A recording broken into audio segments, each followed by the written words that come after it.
Welcome in to Check My Oil. Brought to you by Missing the Point. We're talking about another UFC pay-per-view.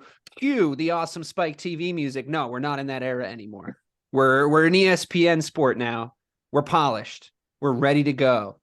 It's going to be a good one. I feel like we've been talking about guys. I've got the usual cast of chuckle fucks here. I've got Ben Peak, former professional mixed martial artist. I've got Matt Wilcox, current professional degenerate, and myself, Dave Clarke, professional leader of the group.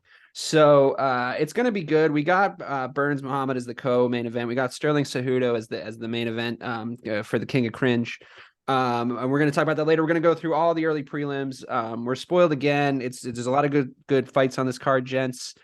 I would say of all the cards we've talked about, Matt, if you could weigh in on this as a whole, of all the cards we talked about, I think this has the most cumulative underdog value bet of all the cards. I think I think Vegas has some weird lines on this one, as they always do with combat sports. But not boxing. They fucking know who's going to win every boxing match. It's like, don't bet on the underdog in a boxing match in 2023. You didn't bet Garcia, did you? In that Davis Garcia match? You did. No. Okay, Are you good. kidding me? You love chasing an underdog. But yeah, I feel like there's a lot of value in these underdogs. It's going to be fun to talk about. We did prep and talk about Santos versus Munoz, but that fight's off. That's canceled. Nobody's crying about that. Most people will still be at the concession stands by the time they fight. But Holmes Ribeiro, right off the bat, I think there's value for Holmes. Am I fucking crazy? No, you're not crazy. I love Holmes in this. A little bit younger. He's a little bit hungrier. The concerning thing was his last fight against Park, where he got submitted, but he's going against Claudio, who's just a bare bones boxer, just gonna come in there swinging at That's what I was gonna say. There isn't a risk of that happening to him again. I know his UFC career has gone off to a little bit of a skid, but he was 7-1 coming into the UFC. Right. So there's got to be some talent there. You know, there has and one of his losses is to Jamie Pickett. So it's like, give him credit for that. Fair. But no, I do like him over Ribeiro here. Yeah, and I also think Ribeiro, it's Ribeiro. For the record, not Romero, you fucking racist. Ribeiro. Claudio Ribeiro. Oh, shit, I'm the racist. Oh, no. Ben, styles make fights. If you're trying to bounce back from a bad submission loss and you're coming up against a guy who's going to fight your style of fight, your confidence is high, right? Even though you're coming off a loss, so is the other guy. Everybody's hungry. Is that, like, as a professional, would you want... No, I want my chance again against another jiu-jitsu guy. I went and filled in this hole in my game. Or are you like, I need to get back on track. I got to fight a guy that's more my style. No, you got to get your confidence back, man, especially having such a back and forth entrance into the big show. 7-1 as an MMA career, great. But once you make it into the UFC, that's when people really start paying attention to your wins and losses. Nobody knows who these guys are that he's fighting beforehand. Fair. I assume. I haven't looked into his record. That being said, he seems like the more well-rounded fighter. Ribeiro is a tough guy, very, very heavy striker. But I think this is Holmes's opportunity to kind of pull it out of the fire here and get things back on track. I mean, let's hope so for his sake. Let me ask you a meta question, because I think it's always fun to ask you a meta fighting question. And Matt, I would actually be interested in hearing your thoughts on this too. When you get to the UFC, right? Obviously, it's the pinnacle promotion. Everybody in this sport understands that it's the pinnacle promotion. But you've moved up before. You've moved up in competition before. You've fought in higher and higher promotions, I would assume, most of the time on your way up.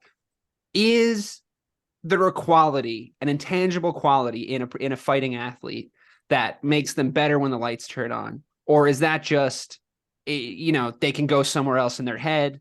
Like the big show and getting to this place sometimes makes guys better, and sometimes completely shuts them down. So like, can you put your finger on what gene that is, on what quality that is? Can you recognize it in guys when they're coming up or in training or something? Or is it just an intangible you can't figure out? Well, I think to your point, there is absolutely a psychological aspect that some people have and some people don't. Can you teach it to yourself? Can you beat your brain? So I think we've seen, it's anecdotal at best. I think we've heard from people like Anderson Silva who have struggled Anderson Silva had some of the worst nerves of any fighter I've ever heard of. Right. Same with Tito Ortiz. He used to throw up all the time, but went to a sports psychologist, and he was able to get himself on track. That being said, I think it's very hard to pinpoint coming up because you have so many guys who can get on a streak and just feel like they are unbeatable. But there's a production quality to the UFC, and when I've been there live, not fighting in the UFC, but when I've been there live at the show, man, it's unlike any other promotion I've been to, and that this is it. The UFC still holds that monopoly on the best mixed martial artists in the world. And that can get in your head.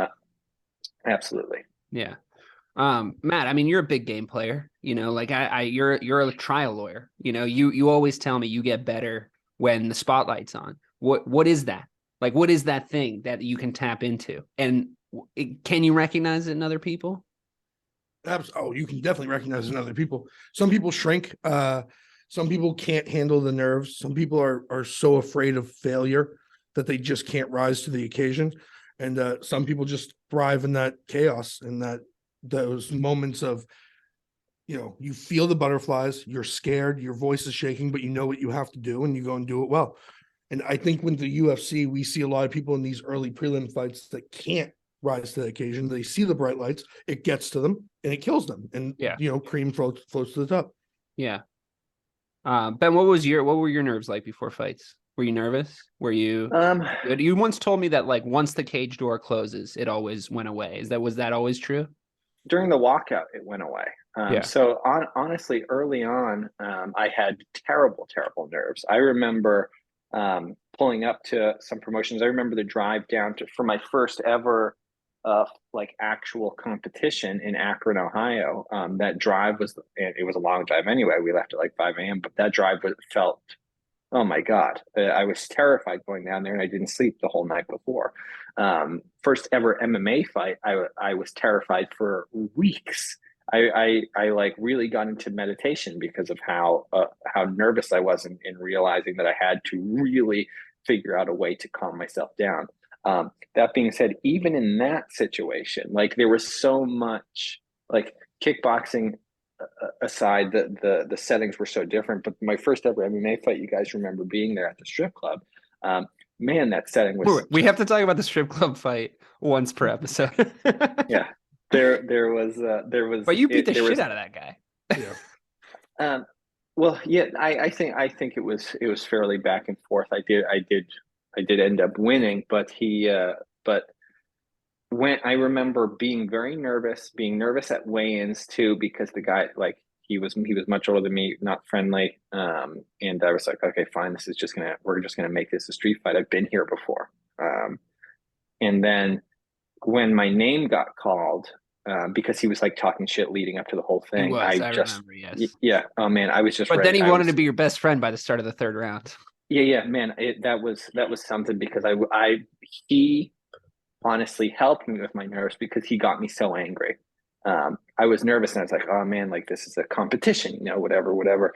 But he made me feel like, no, I've been here before. This is a street fight. We're just going to fucking get it. And when my name got called, I remember walking up and staring into the cage at him as I was walking up to it. And I could see his eyes were wide. And I was like, oh man, you're not the person that you said you were. Let's do it.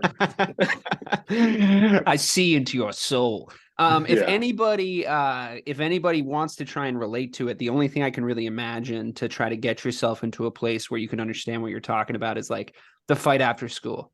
If in first period you find out you got to fight right after school, you're thinking about that shit all day. Times that by a fucking billion when everyone, not your whole school's going to be watching. Everyone's going to be watching. You're going to be locked in a cage with a man that's trying to kill you. And there's a few questions I want to ask later when we get to some other fights that I'm interested in. But on that note, and I think both these first two early prelims have this theme, Zhumagulov, a guy I was pretty hot on when he came into the UFC. He's 1-5, I think, on a skid. I think he's a good fighter, and his fighting style works usually in this sport, in how it's kind of constituted and presented in the UFC. he's one of those guys I keep wanting to bet on him every time I see him, and I keep fucking losing money. If you're going on, Matt, I'll start with you on this one. From a gambling perspective, you're gonna ride the hot hand on the favorite here because Estevam is riding a win streak. Zumagulov, in my head, should be the better fighter, but he's riding a fucking losing streak. And at the same time, back against the wall, like he's probably going to get cut if he loses this fight. I would imagine. I don't think you can lose 6 fights and win 1 in a Dana White regime and have any sort of hope of staying in the promotion. Maybe you go like a tune up somewhere else, but I still want to bet the underdog on this, but maybe am I chasing shadows? No, I'm totally with you. What it boils down to for me is that the challenger has had technically one UFC fight. It's a contender series fight. And I just, when I'm this close on the fence, I don't bet against people from Kazakhstan because it's a hard life, man. He's lived a hard life. You're right. He's been on a skid. He lost a couple bad decisions, but I've been riding with him too, and I'm going to keep riding with him on this one. I'll say this on the Styles Make Fights front. He rarely gets finished, and this other dude finishes people, and he is dominant.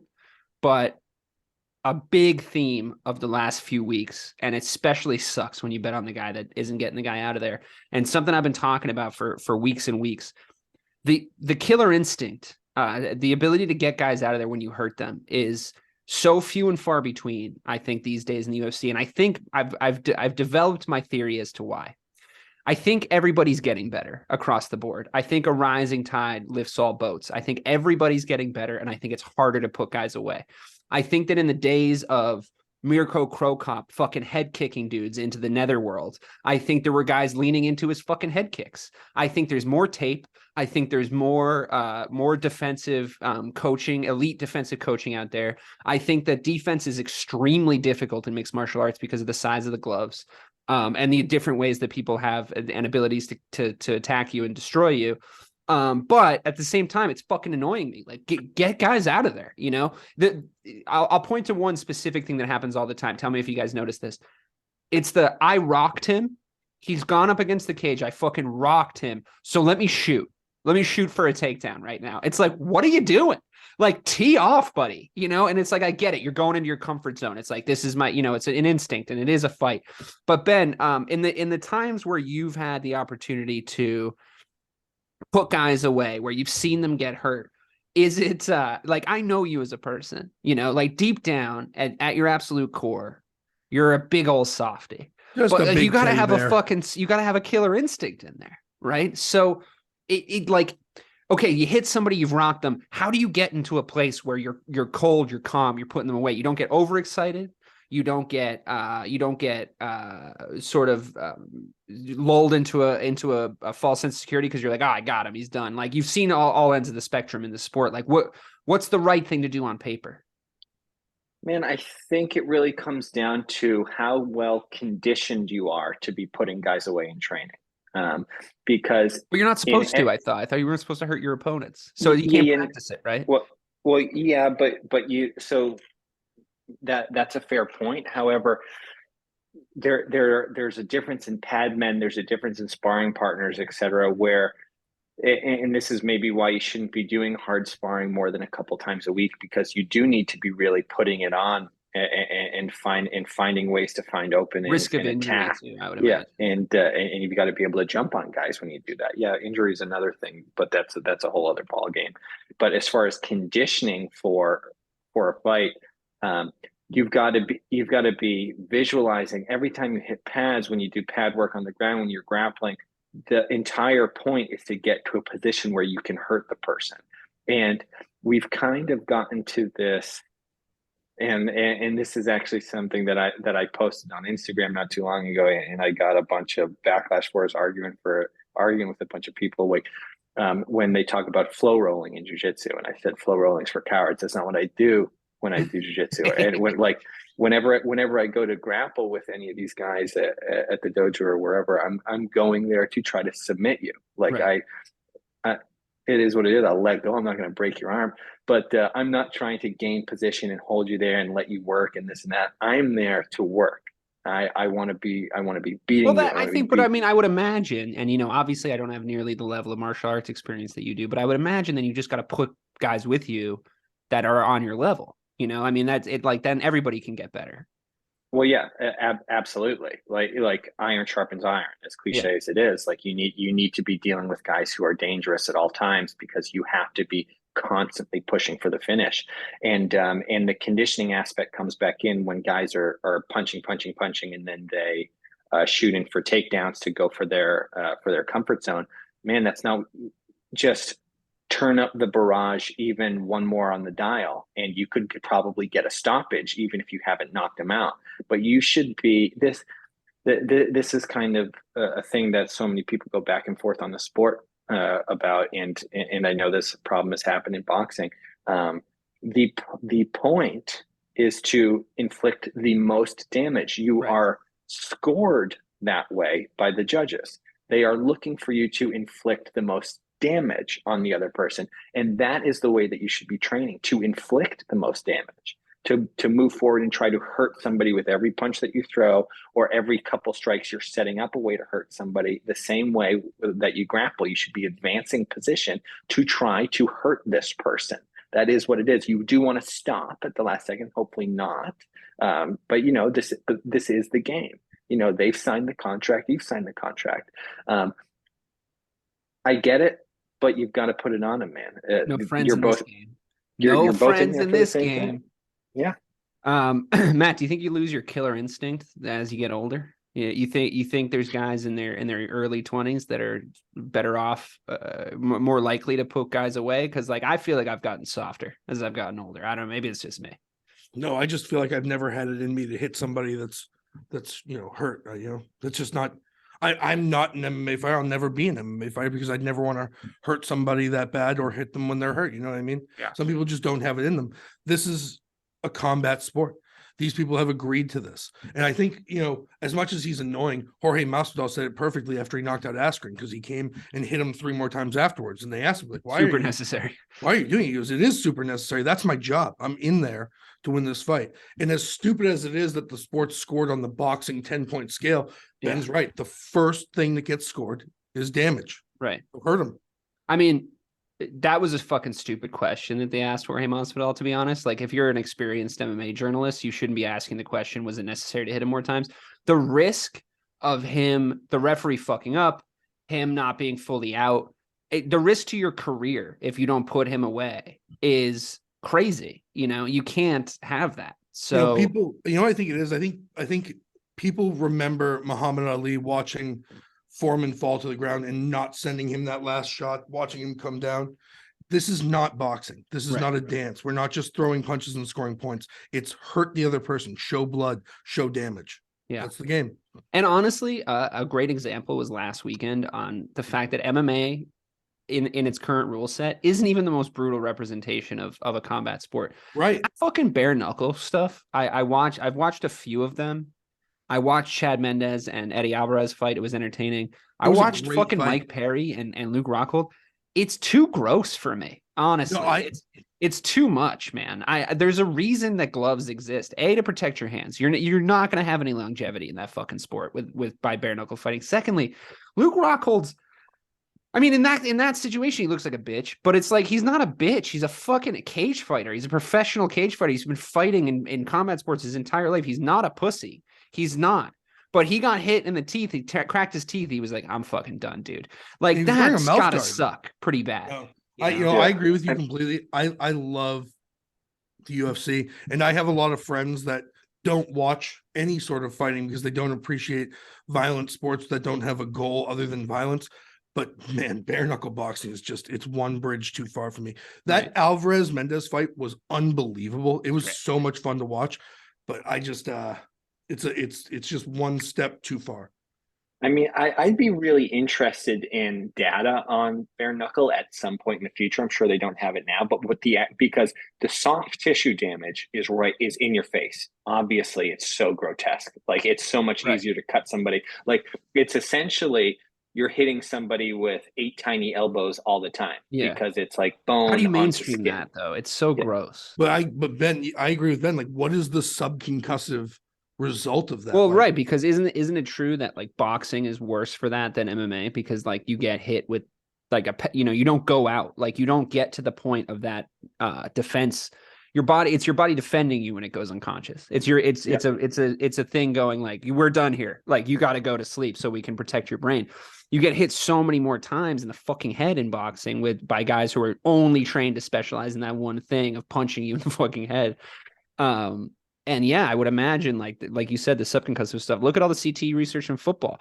I would probably rather have my kid learn how to fight and compete in mixed martial arts now than play football, American football. Man, because how many hours is a football game of set back up, hit the other person with your head, set back up, hit the other person with your head. It's not good. It's not fucking good. And at least those MMA gloves are sort of perfect, where it's like you said, the soft tissue damage is reduced from a bare knuckle, but at least if you hit a guy in the right spot, he goes out, and you're not hitting him again and again and again and again. Yeah. Unless the referee's slow. All right. That was a good talk. Hawes Aliskarov. I like Phil Hawes. I'm taking another little bit of underdog points here. This is what I was talking about. At least on the pre-prelims, there's a lot of underdog value. I think it's another example with this Aliskarov guy where he was unbeaten and he was doing really good, and bang, like he gets knocked out. Then he comes back and he does he kind of builds and builds and builds again. He's a scary guy. I wouldn't want to fight him. But again, I like Phil Hawes. I mean, he's dropping down the cards as we sort of watch it. But I like his style. And I think he's fought better opponents if you look at his resume. So, Matt, what do you think? Where's your money going? Me and you are split on this one. I'm going to go with Aliskarov. I'm just going to give this one to the Russian. Every time Phil Hawes faces somebody that's Matt bets Russians. That's he's like, I bet Russians. He learned that lesson the hard way. These Dagestani guys have cost me enough money. All right, I'm going with Aliskarov. Hawes, his knockout versus Chris Curtis, who's obviously an elite fighter, was. He's fought really him. He's fought Delitse. Like, he's fought good guys. No, he has fought good guys. I just, I'm going to give this one to the Russian. It just smells like a Russian kind of fight here. Ben, who you got? Yeah, I'm going to go with Aliskarov on this one as well. Phil Hawes, super exciting guy, incredibly athletic. Goes balls to the wall when he starts out. I mean, it's fun. His only recent win though is against Darren Wynn, who is sucks also. Bad, I think maybe I'm stuck in that. I'm stuck in that first rise when he came into the UFC and he won like 3 or 4 straight in middleweight. And I was like, oh, this guy's good. He's a contender. And then all of a sudden he just sort of faded, which is, I guess, a thing that happens. I mean, it's not that thing we've been talking about, which is you're intimidated by the lights of the UFC. It's more like you plateau, I guess, right? Or you're given better fighters and something. I think you hit your limit. I think you literally, some guys just have a limit of where the talent overshadows them. Yeah. And I'm not sure how old is Phil. He's got to be 30. 30? He's 34. He's 34. I mean, Father Time comes and beats your ass. He'll show up at your door at different times for different guys, but he always does, and he always wins. Like some people do have a limit, absolutely, and they will just burn out. They don't have it anymore. Their body isn't producing testosterone the same way. They're not able to physiologically keep up with the competition. And you can get in your head after a few losses, man, and think that you just don't have it anymore. You won't come back. Yeah. And, you know what? I don't think it's actually any more complicated than the fact that I'm going to change my mind. I'm going to go with you guys because I just realized that Aliskarov has a beard and no mustache. So there's just no way to beat a guy with a beard and no mustache from a certain part of the world. It's the way to do it. I mean, I think Alexander Volkanovski did, but they didn't give him the dub. So, okay, yeah, I think you're right. I like Phil Hawes. I think there was a sentimental part of me that enjoyed his time coming into the UFC. But now that I've listened to 2 professionals talk about it, I think you're right. I've changed my mind. I'm not going to advise anybody to bet on Phil Hawes. He's almost certainly going to lose. Okay, Braxton Smith, Parker Porter. Parker Porter does not sound like the name of somebody who is a professional fighter. He sounds like the guy who is teaching you how to ski and fucks your wife when you go back to the lodge. I can't believe a guy named Parker is going out there to have a professional fist fight. He's got almost a 500 record. He's 13-8. He doesn't look like his name, which I hate. I prefer when people look like their names. It makes me more comfortable, and I'm less likely to fly into a confused rage. But Braxton Smith's 5-1, and he's 33. Parker Porter's 38. And Braxton Smith looks like a guy that if I saw him at a bar, I probably wouldn't. If I saw both these guys at a bar, I probably would have to pick Parker Porter to fight. If I learned his name was Parker again. But you can't bet on these heavyweight fights of guys that are fucking bums, guys. I can't stress this enough. Do not put your money on heavyweight fighters that are not elite in any way. Anything could happen. Anything could happen. This is roulette, okay? I do think Braxton Smith is going to win, but this is fucking roulette, okay? Parker Porter's the favorite, so there might be some value in his experience, but is anything I'm saying wrong, Matt, or am I crazy? Am I set in my ways?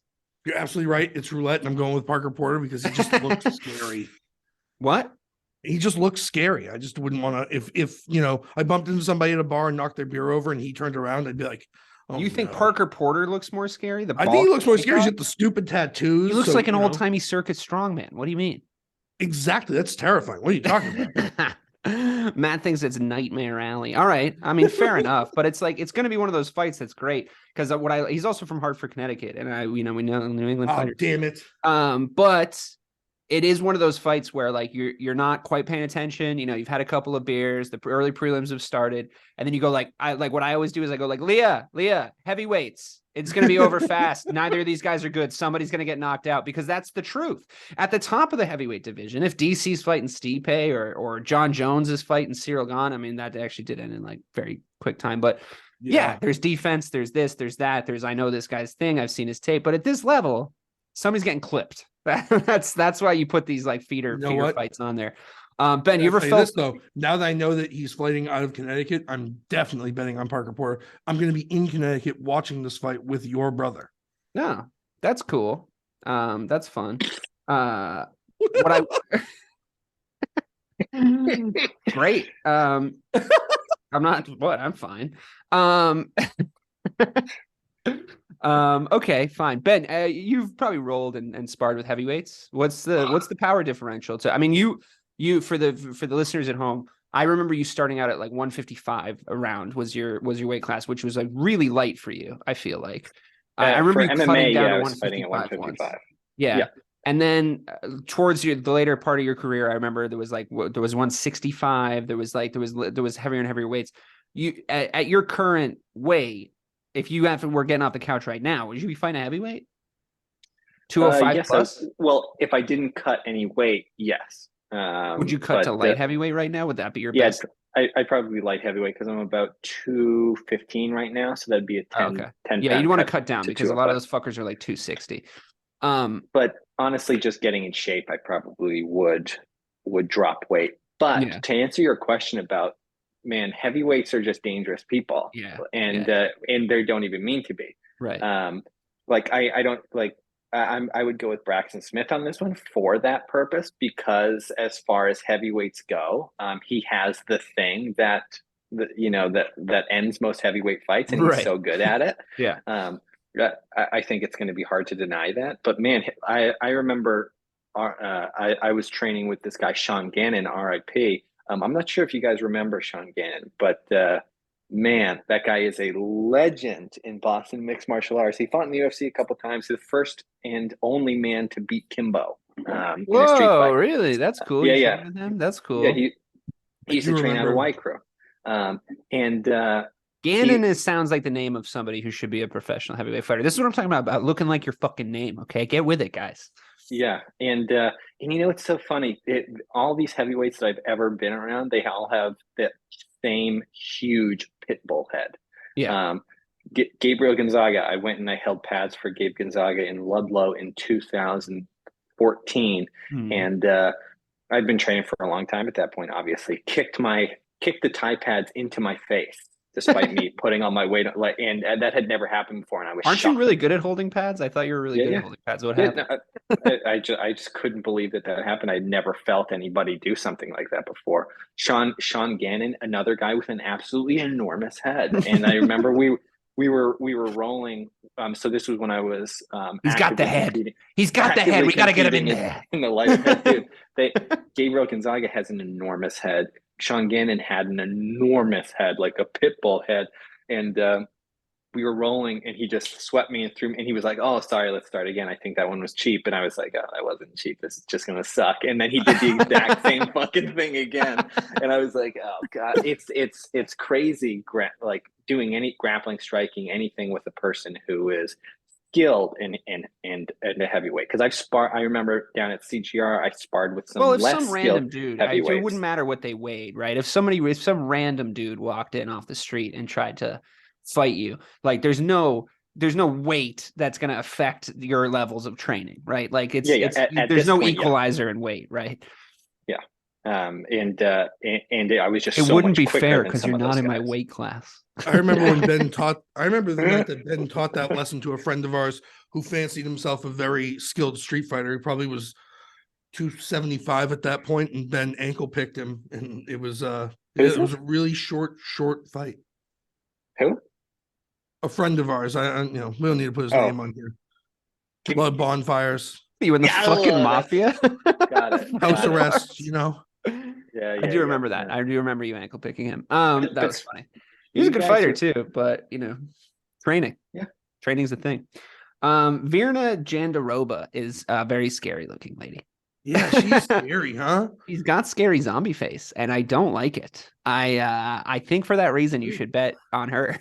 I'm not sure how good she is, but she looks like a scary monster. She looks scary. Yeah, she's got she's got dead shark eyes, first of all, which I always was taught growing up, that if you see somebody in a bar that wants to fight you and they have those dead shark eyes, you got to get yourself out of there because they might bottle you. She's got that. She's Brazilian. She's good. She's only lost 3 fights, but Marina Rodriguez, who she's fighting, has only lost 2. It reminds me of the Prince Goro analogy that we use all the time on this show. I just think it's like you can't fight a supernatural being. That's just, I don't go with my word on this. I'm doing absolutely no technical research on the idea of this fight. I just think one looks scarier than the other. Matt, what do you think? I'm gonna go with. So I'm kind of embarrassed because I really don't remember watching either of these two girls fight. I've definitely seen this scary looking lady before. I've definitely seen it. She kind of looks like the female version of that kid Kira we went to high school with, but with deader eyes. With deader. Dude, I just when you started saying all this, I had to look her up, and I was like, that girl looks like Kira.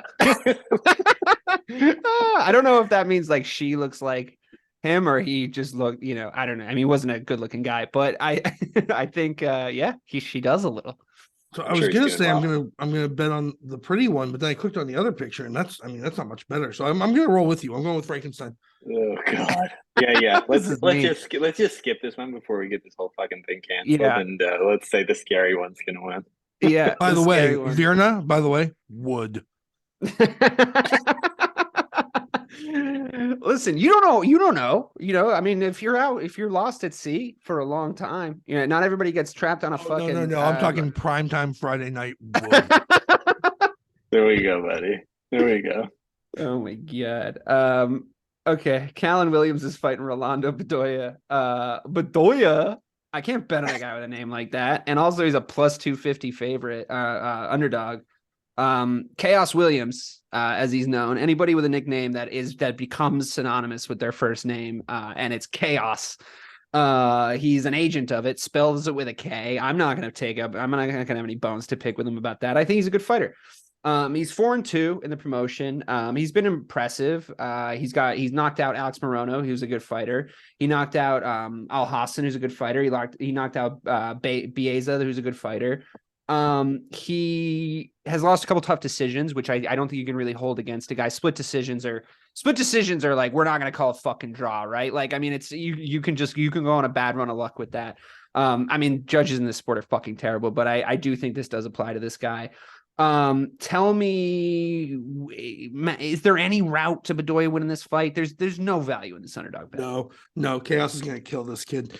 First of all, I don't know if you remember this, but at the time we really thought he beat Randy Brown in his last fight. Yes. I really think he's going to tee off on this kid. I don't see there's no value in it. I'm not going to bet it. Might put it as part of a parlay, but it could be a good parlay. Yeah, it could.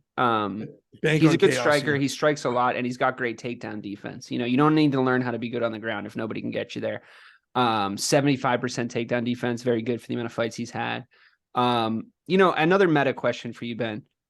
If you were a great striker, right? Like you wanted to operate on the feet for the most part, especially I wasn't at first. Right. But like the thing that you practiced the most was striking, and the thing you ended up doing was Thai boxing, right? And naturally, he was amazing at Brazilian Jiu-Jitsu. He didn't want to do Brazilian Jiu-Jitsu. He wanted to strike, so he worked hard at it. Yeah. And I think that's I think that's true in life. I think that I've seen this example, I've seen examples of this all through my life.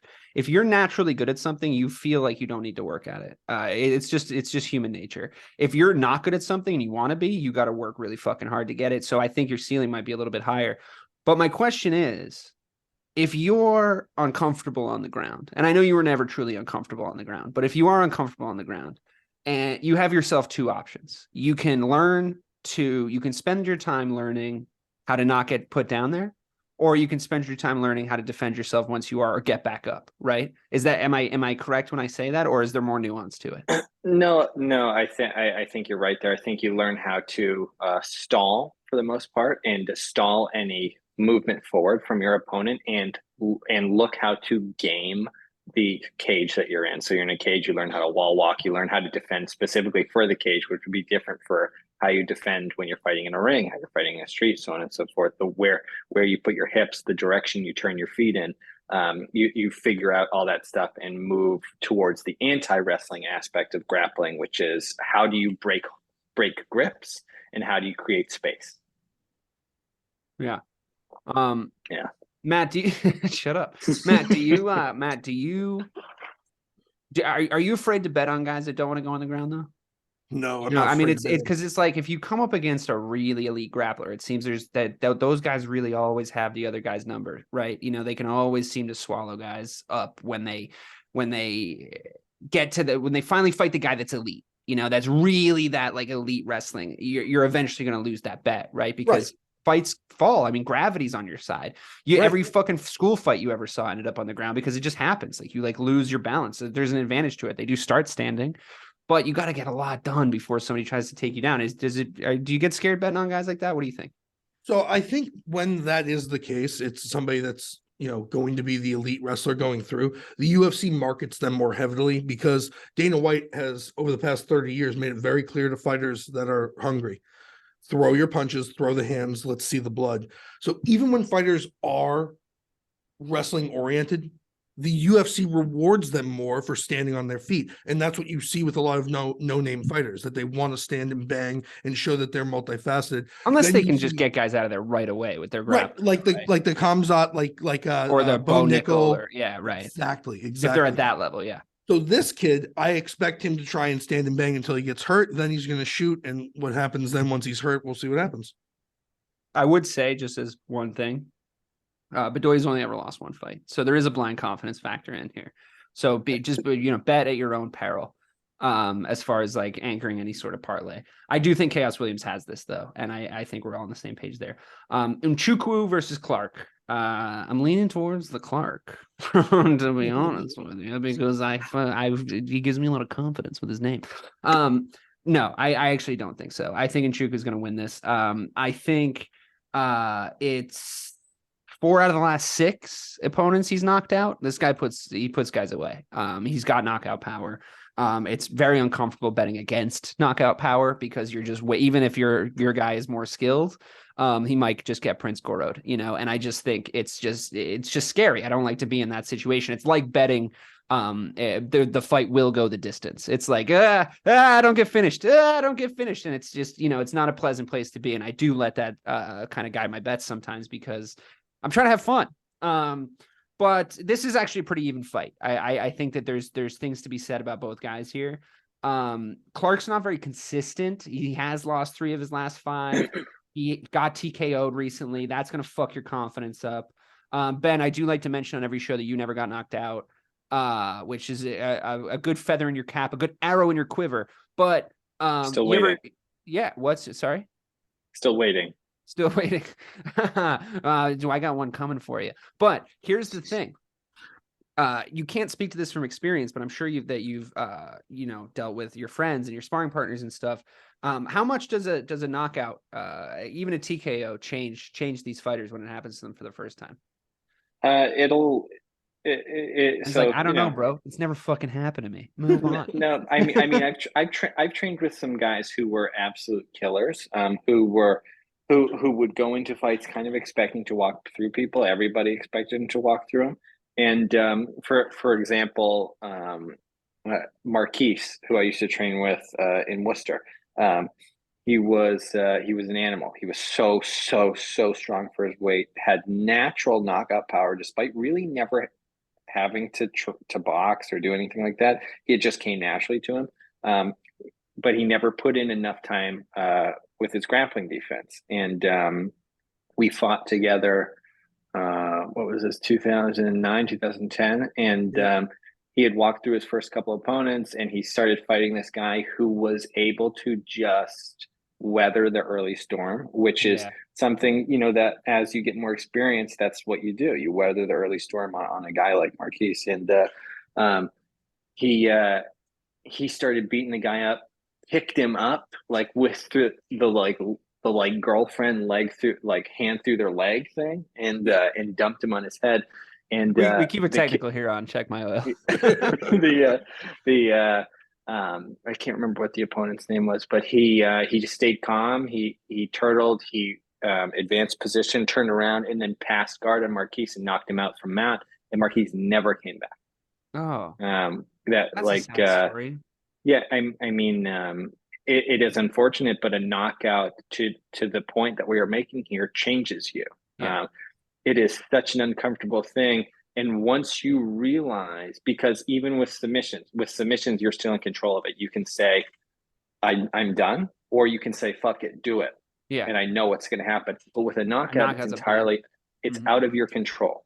And once you realize that your body isn't in your control like that, and you're going into a situation where somebody has the opportunity to do that to you again, I think that makes or breaks a lot of people. Yeah. I think, I mean, when even in the real world, growing up, the first time you take a beating, man, I mean, it is something to process, I mean, even if you're in a situation where it wasn't fair, or, you got fucking surprised or whatever it is, like, it is something that you have to process, because the human brain is built to keep you safe and keep you alive. And when something like that happens, your brain is screaming at you not to put yourself in that situation again. Like, there's deep DNA and years of human evolution telling you not to do that. And it's probably right. Matt, as far as Nchukwu and Clarke go, I think the reason this fight is more even is because they both kind of suck. They're a little inconsistent, but Clarke's been knocked out 6 fucking times. And Nchukwu knocks guys out, right? Like, we don't need to overthink this, right? No, you don't need to I wouldn't be like. Would you bet the knockout? Clarke wins. I wouldn't bet the knockout. If I'm betting this, method of fucking victory fucks me, dude. I can't. You always go to bet the victory. I don't know. I get greedy. You say you're not going to do it, and then the whole time you're like, "Oh, I lost that one because I bet." So I know. What are you doing? I know. I would not be shocked if Clarke won this fight, but I'd bet Nchukwu. Okay. I think Drew Dober is a douche. And I love him. Yeah, I bet you do. I love him. The crimson chin. Look at that guy. Crimson chin. Is that what they call him? I never heard that. No, I don't know. He's a good-looking cat. And I need someone to tell him about that haircut that hasn't been cool in a good 4.5 years.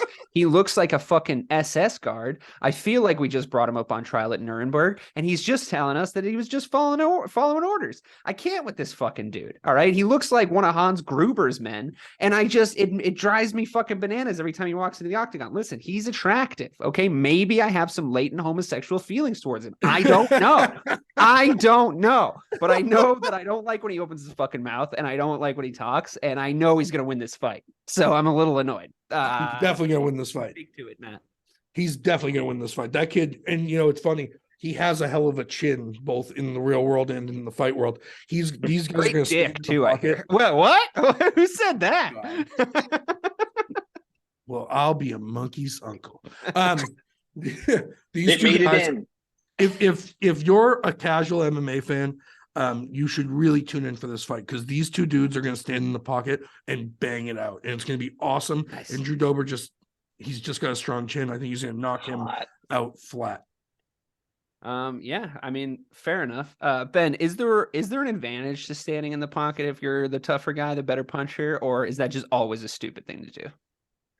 No, I mean, that pressure is inevitably what makes everybody uncomfortable. One of the biggest humps in a game is getting used to dealing with pressure and somebody trying to put you on the back foot. Sure. If you can fight well off the back foot, great. Even better if you can avoid that and learn how to pivot, how to angle, how to not get put moving backwards and deal with pressure. But man, if you're a tough grinder, ugly dude, get in there and throw some bombs and stay in the pocket, and you're able to push guys back, and everybody you fight can't deal with that. That's what you should do, man. You play to your strengths. And I think Drew, also being such a veteran of the sport, the guy's had a ton of fights and His he's done resume well. is impressive at this point. Yeah, He's been around. Go for it, man. Keep pushing it. I mean, Father Time, again, I know I keep saying this, but Father Time catches up with everybody, and there will be a point in this guy's career when he can't do that anymore. And when that happens, it's going to be his downfall. He's going to get knocked out. That's how this happens. Yeah. But not today. Not this Saturday. Well, we don't know. Well, we'll see. I know you're not supposed to do MMA math, but two of the guys that Frivolas lost to, Drew Dober has beaten. So it's one of those things where it's like you're kind of fighting because you're running out of a stable and like there has to be some matchmaking sacrifices made. I think this is the best parlay anchor of the entire card. I think that if I'm really sure about anything, I'm not sure about anything, but the thing I'm the most comfortable betting on this entire card is Drew Dober. So if you're going to put one or two risky parlay bets on something, I would use Drew as the anchor there. Kron Gracie, veterans of the mixed martial arts game. People have been watching this sport a long time. Anyone who's seen Red Belt, one of my favorite movies, the Gracies, they're the fathers of mixed martial arts because they made everybody their children when they first introduced jiu-jitsu into competition way back in the day. There's a great documentary about, I think it's Royce Gracie, doing one of those Grand Prix style tournaments where they you fight like a bunch of times in a night, which is fucking insane to me. It's called Choke. You can watch it on YouTube if you guys are interested, or if any of the listeners are interested. And it's a really intimate portrait of like every time he goes and fights, nobody knows about jiu-jitsu. Like nobody knows about it. So he goes and just jiu-jitsus everybody, but he gets a little beat up along the way, and he's like dealing with injuries as he goes. And he the only reason he's able to do this is because he's basically adapted jiu-jitsu into this Brazilian style that's incredibly elite for finishing competitive fights in the mixed martial arts arena. And the Gracies, they're one of the first people you ever told me about, Ben. You told me a story about one of them getting their arm broken and finishing a fight when we were at IHOP in like 2005. I remember this very clearly because I have a fucking great memory. I'm like an elephant. But Ben, I don't mean to hurt your feelings about that. I know your memory is not great, but it's okay. The fact of the matter is, and the thing I'm getting at is, this name is synonymous with mixed martial arts. If there's any name that's royalty in this game, it's Gracie. This guy did get finished in his last fight. He took a long time off. I don't know if just having the name is anything, but there's no way his jiu-jitsu is not elite. There's no way he was not raised in an environment that is crazy fucking high stakes for making a name for yourself in combat sports. But Ben, to your point before we started recording, and I'll start with you on this, he's a rich kid. He grew up in royalty. He's still royalty, and royalty, that's soft like baby poop. Am I wrong? No, you're not. And I'm gonna go off on the Gracies a little bit here. Oh no, I thought you liked them. Well, so synonymous with the development of the UFC and mixed martial arts where it is today. Obviously, there was like the UFC getting bought, Dana White being involved, all this. But the Gracies were bullies. And you would be too, though, right? I mean, I don't know. It's hard to say. All the Gracies were raised incredibly wealthy. Kron's father, Hickson, is probably one of the, I don't know if notorious is the word, probably one of the most notorious Gracies because of his record. So this was back in the day of the no holds barred Brazilian fights, 250-0. What? Is Rickson Gracie. That's fucking crazy. Yeah, no, never lost a fight. That's probably bullshit. Or at least the numbers have been. Or like who was it that he fought to? Right? Yeah. Rickson was incredibly famous for his shows. For his fight. Yeah, for his fight on the beach with the famous Luta Livre family. The Gracie family and the Luta Livre family fought each other on the beach, and Rickson and I can't remember what the other guy's name was, so it goes to show, the winner writes history. But they had a famous fight on the beach. Yeah, no good. And it's recorded. You can go look this up online, and that was one of the most that was a huge thing at the time. Of Lucha Libre was wrestling. The Gracies were Brazilian Jiu-Jitsu. Rickson put it on this guy, and he was always like that. That was just the kind of guy he was. Same thing with Royce, with Renzo. Renzo is a literal Nazi, though. Oh, really? Yeah. Renzo, like a National Socialist Party, like a Hitler, like quoting Hitler on Twitter and all this stuff during. Jeez, that being so, the fucking underbelly of the Gracie family we're learning about today. Absolutely, yeah. Tons of people left his academy, and he does have to. Credit where credit's due. I don't know how you give credit to a Nazi, but he does. He has produced some of the best grapplers in the world. John Danaher and the Danaher Death Squad came out of Renzo Gracie's gym, and now you see guys like Gordon Ryan, who was a product of Renzo Gracie.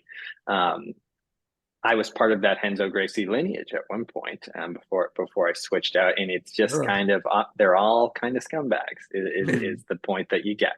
At least Matt Serra's a fun scumbag. Yeah. He does. He seems like an asshole. But didn't he get hit by a train? He's the craziest person I've ever heard speak. That's Matt Hughes. Oh, Matt Hughes got hit by a train. Yeah. So circling back. Because I kind of had to get all that out there. Yeah, it seems like it was in there. Yeah, I was waiting for my chance. Kron Gracie. I think it's interesting because he got finished and he had to take time off. He obviously has that opportunity, being a rich kid and having the background that he does. One of the most accomplished pure jiu-jitsu artists in the world today. Incredibly talented, fantastic. Competed in the Mundial, won the ADC, CC. So good at grappling. But you see time and time again, people. This is interesting because I think it has to do with the culture of Brazilian Jiu-Jitsu and what that sort of style is like. You see so many guys like Kron come in. Who's the guy who? So Kron trains with the Diaz brothers. Who was the other guy who was training with the Diaz brothers? The blonde kid. Jake Shields. No, not Jake Shields. Oliveira. Yeah, he's American. God, I won't be able to remember his name, but he was a fantastic grappler. Went into MMA, got knocked out. It's a different game because. Yeah. In jiu-jitsu, there are so many opportunities during the match for you to hold and rest, and then you're able to keep. Then you're able to. They say it's a fast-paced chess match, but you have all these opportunities to slow things down, especially in the gi, right? If you have the gi, yeah, you can just grab onto people and hold on. And Kron Gracie is one of the best gi competitors in the world. That being said, I have a hard time betting against. I'm not a betting man, but betting against somebody who has a skill set like Kron Gracie. When you think about guys like, I was literally going to say. All that being said, he's going to drag Jourdain down to the fucking ground and submit him, right? Like that is what's going to happen in this fight. He's the underdog too. There's value here. Yeah, no, I don't see any way around it. If in the first round of the fight, if he is unable to get Jourdain down to the ground, I think that will tell the tale of the fight, because I think Kron has a tendency to break, like I think a lot of the Gracies and a lot of top tier jiu-jitsu guys do in mixed martial arts once they realize this is no longer their world. and they can't bring him down to the mats where they have the upper hand. If Kron is able to do that and he's able to catch an ankle to take him down, however it happens, then you have no question how this fight's going to go. Nobody beats this guy on the ground. Matt, like last fight, the reason he lost was because he sort of abandoned jiu-jitsu and tried to strike, right? He's not going to make that same mistake again. His dad probably fucking yelled at him, or his uncle or something. As much as Jourdain is back against the wall, he really needs this win. Canadian striking versus legacy jiu-jitsu, like Ben was just talking about, as much as these guys are apparently a pack of fucking scumbags, he's going to get the win via submission, yeah. Yeah, I have to agree, but I mean, the line scares me here. This is one of those Vegas. All we've seen from Kron Gracie this week is he got mad that Henry Cejudo had autograph rights in front of him as far as timing goes.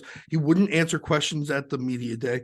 This kid's got he's a nut job. You know what I mean? So who knows what he's going to do? If he takes somebody to the ground, it's over. If he doesn't, who knows what's going to happen? He's unpredictable, and you don't want to put. He's unpredictable. What you're saying. Yeah, I mean, fair. I'll be betting the win by submission. I'm just kidding. You're right. He is fucking unpredictable. I don't like it either. And honestly, based on just the moral implications of his entire family bloodline, that I just learned about, really, I don't think that I will be putting any money on him. Really quick, because I let the time get away from us. We're gonna have to rush through Jessica Andrade and Jan. Jessica Andrade, as much as she's coming off a loss, she's super fucking dangerous. I think she's winning this fight. She fucking dumped Rose Namajunas on her fucking head in a really, really scary way. She's a good fighter. She's a scary lady. She's serious business.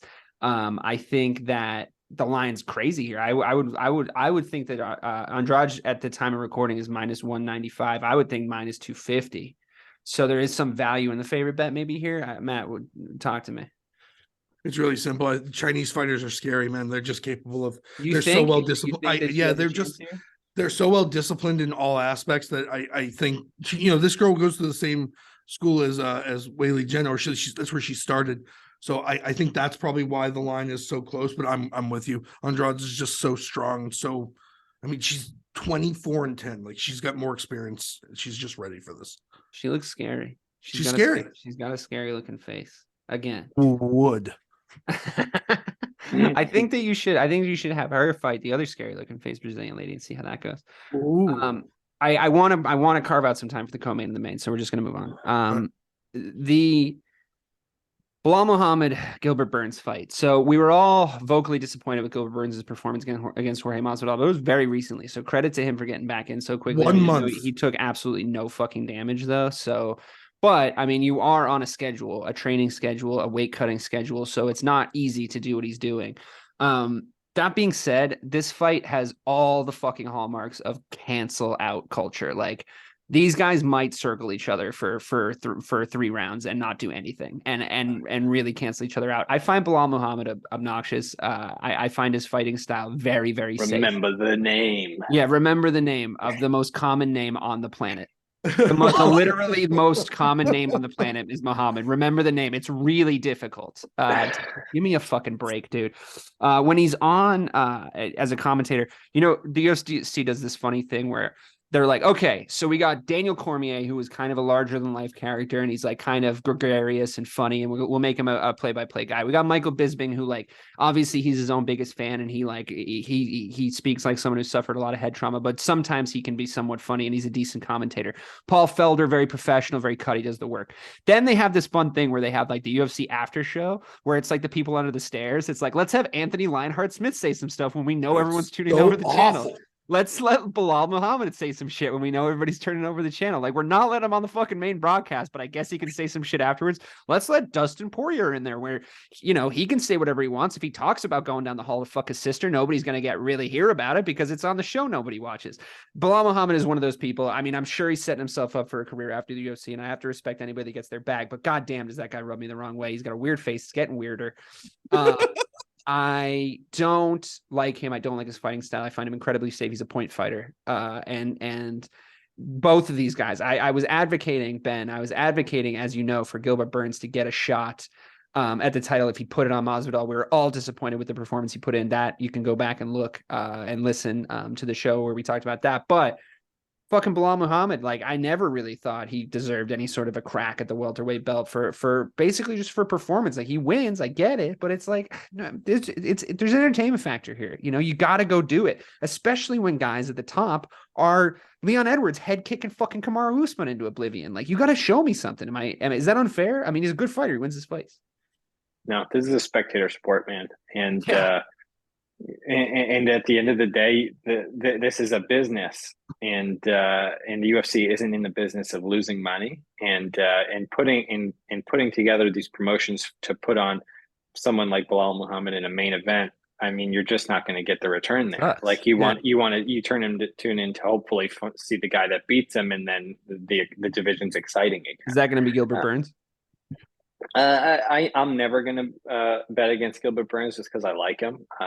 I think he's exciting. I know we were disappointed with his performance against Jorge Masvidal, who looked massive against Gilbert Burns. I think Gilbert Burns is a fairly undersized guy for this weight class. Yeah. But he fights his size though, right? Like I feel like he controls his range really well. I feel like he can go anywhere, the fight takes you.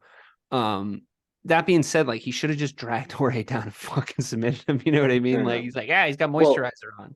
Yeah, Jorge's TDD, his takedown defense for the casuals, is what was always one of the best in the sport. That's true. Fair. His grip fighting, his anti-wrestling was fantastic, and Gilbert Burns is an amazing jiu-jitsu practitioner. But fair. But yeah, you have to get there. So this will be interesting. I hope they're canceled out because I think Gilbert Burns will have a slight advantage on the feet here against Belal. Matt, what does this fight look like? How does it play out? Because I can't really put my finger on what it's actually going to look like. And I hope it's not the worst case scenario, which we all know. So I'm going to do something that I have yet to do in my life, and I'm going to bet on Belal Muhammad because I thought Thompson was going to put him away. I thought Vincenzo Luque was going to put him away, and I thought he was going to lose to Brady as well. So he's going to bet on Muhammad. He's pissed, man. He's super pissed. He got passed over for what was a clear shot at the belt. It should have been him and Leon for a rematch. Instead of Kobe, I'll give you that. But Kobe, again, he puts asses in seats, man. I agree. Listen. It's just Kobe doesn't deserve. It's a business decision. I mean, it's a fucking business decision. This is America. Yeah, maybe you're right, but it doesn't change the fact that Belal is pissed, and I think he's going to come out here. And after watching Gilbert, he lost to Hamza, which I thought he won, and then really, really shitty performance against an easy target. Like to Ben's point, though, I mean, styles make fights, blah blah blah. It's the old cliche. He might have just been the worst guy to give to Gilbert Burns to go put away. You know why I think Belal's got a real shot here? It's a 5-round fight, and I think that favors Belal big time. Is it? Yep. Interesting. I know. Interesting. That really favors Belal. That's fair. That's a good point. I still think Gilbert Burns. I have a hard time betting against him, like Ben said. But anyway, that's going to be an interesting co-main. I like at least one of the guys. I like at least one of the guys in the co-main. I like Gilbert Burns. I don't so much like the other guy. I can't remember his name. So did you see what I did there? Aljamain Sterling and Henry Cejudo are fighting. I fucking don't like either of these guys. I think Aljamain Sterling's really talented. I really like how unique his wrestling style is. Like, say what you will about like how he presents himself. I do think he's a very singular fighter and difficult to predict how his fights are going to go. It's always left a bad taste in my mouth how the Petr Yan Aljamain Sterling title fight went, because he was getting fucking breaks beaten off him, and he 1000% faked an injury because he knew 1000%. It was a bad performance, and I mean that in an acting sense. And yeah, he went and beat the shit out of Petr Yan after that, but like it wasn't fair. I didn't like it. I didn't like how it went down. It was a waste of everybody's time, and it wasn't what the fighting man's supposed to do. You gotta get back up and continue the fight, regardless of the fact that you're getting your ass whooped. I don't necessarily blame him in that regard. I think the rules need to get addressed there, because why would you continue to fight when you can win a no contest in that situation? Don't put it on the fighter to make that decision. Like you gotta have the rules set to make these decisions, but it's hard to get that taste out of my mouth. That being said, I really fucking hope he beats Henry Cejudo. That guy's like, I know it's a character, but it's fucking annoying. It's not funny. So annoying. I think he's super talented, Henry Cejudo, but I really think he's been eating fucking pies and cheeseburgers for the last few years. And I think that as much as he's a great game planner, and I think he's one of the best tape guys, other than maybe John Jones, in the sport. I think he's overconfident here. I really think he thinks he's gonna be able to do to Aljamain Sterling what he was able to do to like TJ Dillashaw. I just don't think that's the case. Ben, am I crazy? I mean, you're as a professional yourself. I'm sure you have respect for what Henry Cejudo's done. His accomplishments, his Olympic accomplishments. But I mean, this character, it's just so tiresome. I mean, you got to have respect for both these guys. They both have, I mean, Aljamain, to your point about Jourdain, he really played the fucking bitch role that fight, but then he came back and he did it. And he fought the same guy and he beat him. And I think he's very talented. He trains out of with Matt Serra, great grappler, incredibly athletic guy. I think his level of activity is going to be what kind of gives him the edge here against a guy who's coming back. To your point, probably hasn't been training super hard, hasn't been on the hard diet. Henry obviously has some fantastic accomplishments. Nobody gives a shit about what you did 10 years ago, however long it's today. Like, let's see how you perform.